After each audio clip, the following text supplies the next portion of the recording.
Hi, I'm Stephen with AlbertaUrbanGarden.ca. Today we're going to create a grape trellis up against our residential fence here. It's very fast, very easy to do, and I'm going to show you how to do it so that you can grow grapes in your backyard. So what we have is we have the 2x6 that we're going to be attaching to the fence right here. We have a spare 2x6, and what we're going to do is we're actually going to cut, the fence posts are 6 inches. We're going to cut about 4-inch section here so that we're able to put our eye bolt in next to it right on the post. So the theory here is, we've got a little example here. We've pre-drilled this hole. We'll put a washer and a bolt on the outside, a washer and a bolt on the inside, and that will keep this eye bolt nice and tight to our board and able to handle all of the weight that the grapes and the grapevine will put onto it. And this eye bolt is long enough that it'll keep it far enough away from the fence that airflow can come in here, helping us to prevent disease. So we're going to quickly put this together, and we'll show you installing it up on the fence. So we've installed the spacers on both 6x6 posts. It's important to note that you want a nice solid fence. I built this one, and those 6x6 posts are 3.5 feet down into the ground and double concreted. I found it easiest to have 2 people do this. I tacked in a screw on one side, screwed it in, and then we can proceed to leveling it.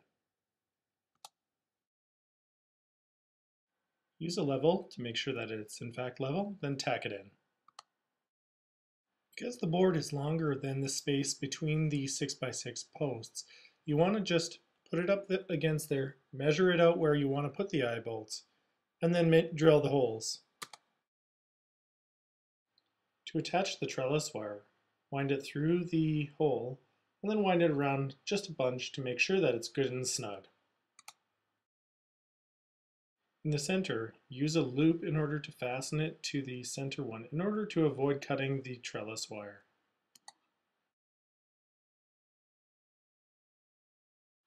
Continue to loop it around until you get to the end of the run.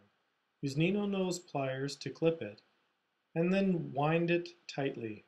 Needle nose pliers can be used at the very end when the wire is very short to just finish off the process.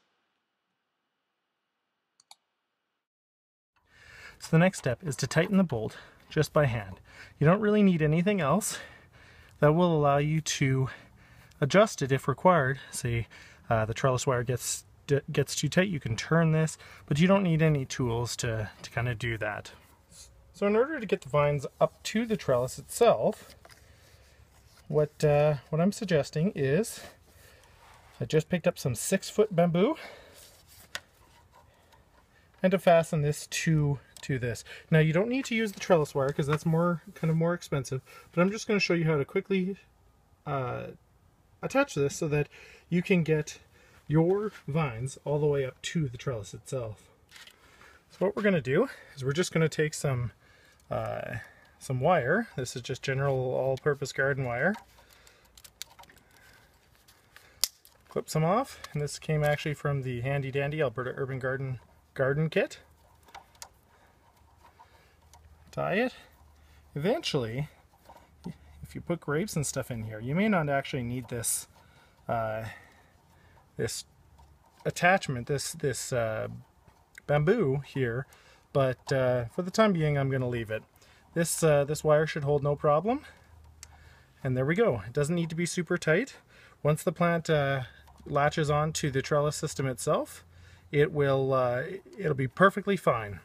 So I'm just going to go ahead and attach the rest of the bamboo stakes to the different locations and finish up. Trellis are a great way to increase your garden space. There's a couple of simple other ways, and I'll show you in future episodes the other ways that you can grow vertically. But if you've got a good sturdy residential fence and you'd like to grow some grapes even here in Zone 3, I think this is gonna work out quite well. Thank you very much for joining me. I appreciate it very much. If you like this video, please give it a thumbs up and a subscribe. If you'd like to continue the conversation, please join us on Google+ and Facebook. Those URLs can be found in the description below. Have a great day.